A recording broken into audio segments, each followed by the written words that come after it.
Bueno, entonces acá vamos a ver este segundo ejemplo para hacer la tabla para datos agrupados, ¿verdad? Entonces aquí, si se fijan en esta columna, tenemos los datos de ingresos semanales de una empresa por 55 semanas, ¿verdad? En total hay 55 datos. Aquí yo ya le coloqué un nombre a esta columna, se llama ingresos, para facilitarme, ¿verdad? Entonces, ¿qué es lo que tenemos que hacer? Cuando vamos a trabajar con cualquier tipo de datos numéricos, entonces tenemos que ver si se tratan de datos agrupados o datos sueltos, datos simples.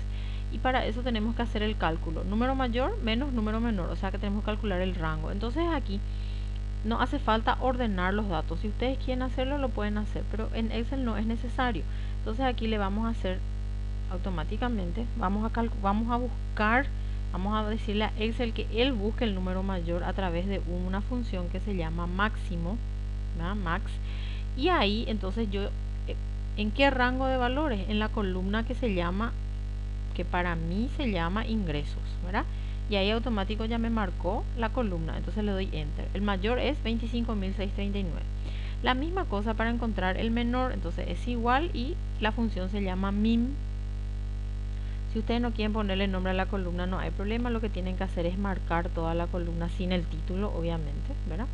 Y entonces ahí marcan todito y cierran allá arriba con un paréntesis y le dan enter, ¿verdad? Cerramos aquí, perdón, creo que ya hizo el cálculo, 3145, perfecto. Entonces el número mayor es 25.639 y el menor es 3145. Y aquí ahora entonces voy a hacer el rango, que es la resta, este menos este, ¿verdad? Todo hacemos automatizado, ningún número nosotros no vamos a cargar. Entonces el rango es 22.494. Ahora vamos a hacer, cuántos intervalos queremos que tenga nuestra tabla, ¿verdad? Esa NEC, o sea, ese NEC que dice ahí, significa número estimado de intervalos. Aquí les voy a hacer un pequeño glosario, ¿verdad? Para que tengan en cuenta qué son los qué es cada cosa, ¿verdad? NEC, número estimado de intervalos. Ok. Acá voy a hacer como número estimado de intervalos. Quiero que tenga 7 intervalos mi tabla. Entonces voy a calcular el ancho. Entonces es igual y el rango, que es este, voy a hacer dividido en la cantidad de intervalos, que son 7, ¿verdad? Y ahí le doy enter. Fíjense, 3213,4. Dijimos que siempre tiene que ser uno más. Entonces vamos a hacer aquí un ancho que esté redondeado, ¿verdad? Entonces en este caso mi ancho redondeado va a ser 3214, ¿verdad? Porque tiene que ser uno más. 3214. Ese va a ser mi ancho. Y acá voy a hacer la tabla. Acá voy a hacer mi tablita. Entonces voy a tener aquí los intervalos.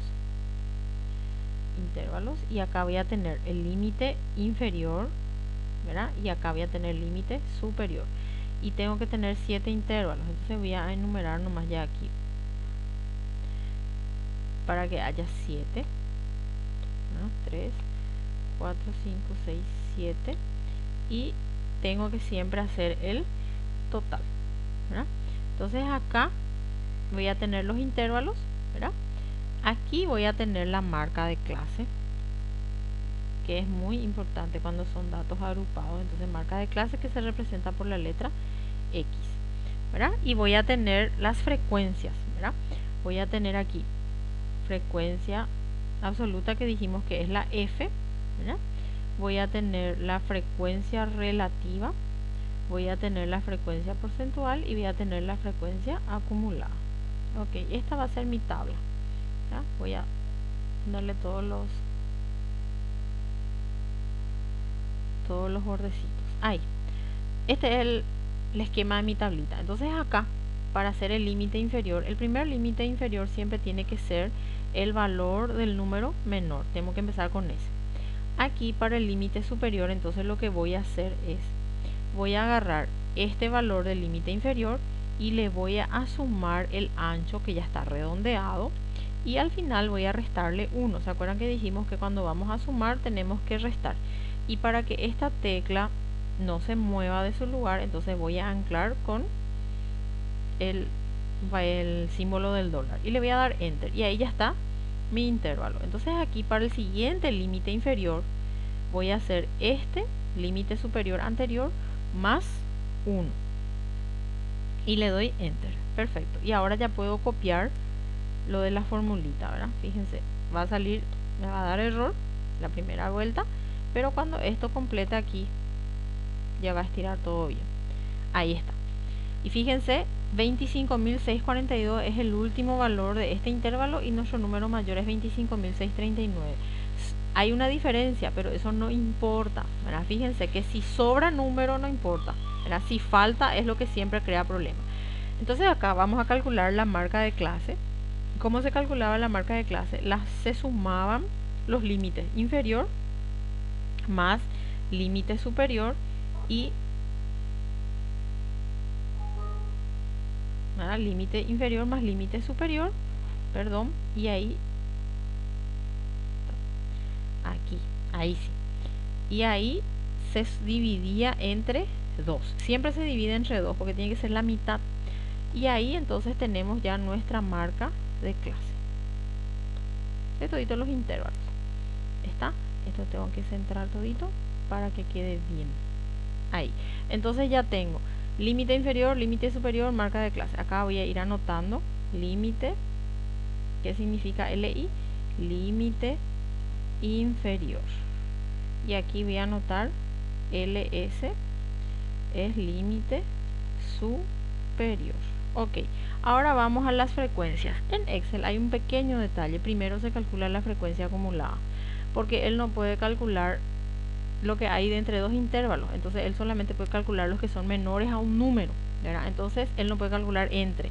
Entonces acá la frecuencia acumulada voy a calcular primero. Hay una función que se llama frecuencia y ahí le tengo que dar datos y el grupo, ¿verdad? Entonces que sea menor que este valor, ¿verdad? Creo que era así, ese primero, y el grupo en la columna, entonces es ingresos.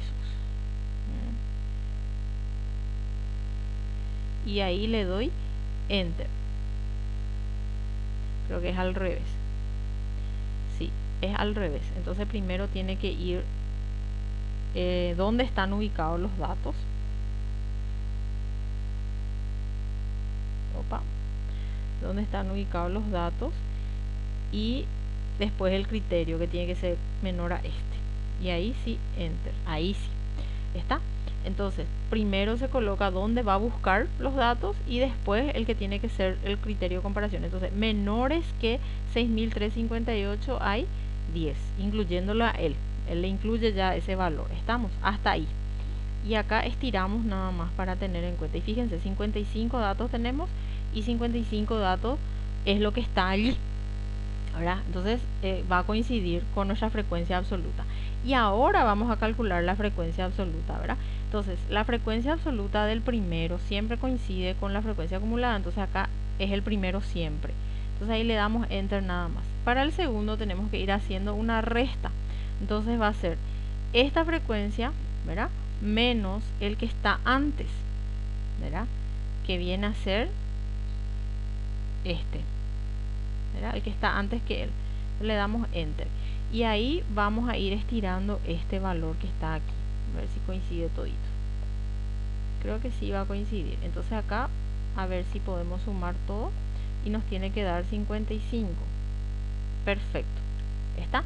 Entonces en Excel primero siempre calculamos la frecuencia acumulada utilizando esta formulita que se llama frecuencia, y ahí escribimos primero dónde va a buscar los datos, en qué columna, y luego el criterio. Ahora siempre va a ser menor que el límite superior. Siempre el criterio de búsqueda es el límite superior. Y ahí al darle enter, entonces ya podemos estirar y calcula para toditos. Y acá cuando voy a calcular la frecuencia absoluta, entonces lo que tengo que hacer es nada más ir haciendo una resta, ¿verdad? Entonces el primero siempre es igual y para el segundo ya va haciendo una resta de aquí. Entonces tengo que restar este menos este y después volver a estirar y al final totalizar. Para hacer la frecuencia relativa ya habíamos dicho, ¿verdad?, que la frecuencia relativa era solamente la frecuencia absoluta dividido siempre el total. Este total, como ustedes saben, tenemos que anclar para que no se mueva y no quiera darnos después algún error. Entonces ahí nomás ya le damos enter, ¿verdad? Entonces ya tenemos todas las frecuencias relativas. Vamos a estirar nada más, quitamos algunos decimales porque estos ya tienen de más, ¿verdad? Dejamos 2 decimales o 3 decimales, está bien. Y por último hacemos la sumatoria, que tiene que dar al final 1. Y por último hacemos la frecuencia porcentual, y la frecuencia porcentual es frecuencia relativa multiplicada por 100, y ahí le damos enter. Y aquí estiramos todito nuevamente, estiramos todito, le quitamos los decimales para que quede el número entero, o así, teníamos 3 decimales, o un decimal después de la coma, ya está más que bien. Y acá al final entonces hacemos la suma, y en total da 100. Entonces ya tenemos los intervalos, la marca de clase, la frecuencia absoluta, relativa, porcentual, acumulada. Y por último lo que falta hacer son los límites inferiores y superiores, que se llaman fronteras de clase. Eso es lo que les había dicho también en el video anterior, pero que no hicimos, ¿verdad? Entonces acá, fronteras de clase, tenemos límite real inferior y tenemos un límite real superior, ¿verdad? Entonces estos dos son los que faltarían para completar la tabla así completita, ¿verdad? Y acá abajo entonces le voy a colocar LRI, que viene a ser límite real inferior, y acá LRS, límite real superior. Ok, y acá entonces el límite real inferior es muy sencillito, es igual, va a ser el límite inferior menos 0,5. 0,5 es el valor, perdón, no se digitó mi 5, 0,5, ¿verdad? Entonces él va haciendo siempre la resta, y acá ustedes van a estirar nada más el valor. Y para el límite real superior es este límite superior más 0,5. Entonces aquí es igual a este más 0,5. Y ahí le damos enter. ¿Qué hice mal? A ver. Acá le falta agregar los... Ahí. Falta agregarle el decimal. Está siempre como número entero nomás. Ahí sí. Y fíjense lo que va ocurriendo. Aquí 6.358,5 y aquí empieza con 6.358,5. 9.572,5 y aquí 9.572,5. Va tomando como que son datos continuos. Por eso es que se utilizan los límites reales cuando vamos a transformar nuestros números discretos, variables discretas, en variables continuas. Y acá está todita la tabla ya completita, ¿verdad? Entonces esta es la forma de hacer las tablas en Excel, ¿verdad? Para que tengan también conocimiento y utilizando algunas fórmulas, ¿verdad? Vamos a ir viendo más fórmulas después, y también obviamente vamos a ver los gráficos cuando lleguemos a ese contenido, pero por el momento esto es lo que vamos a ver hasta aquí.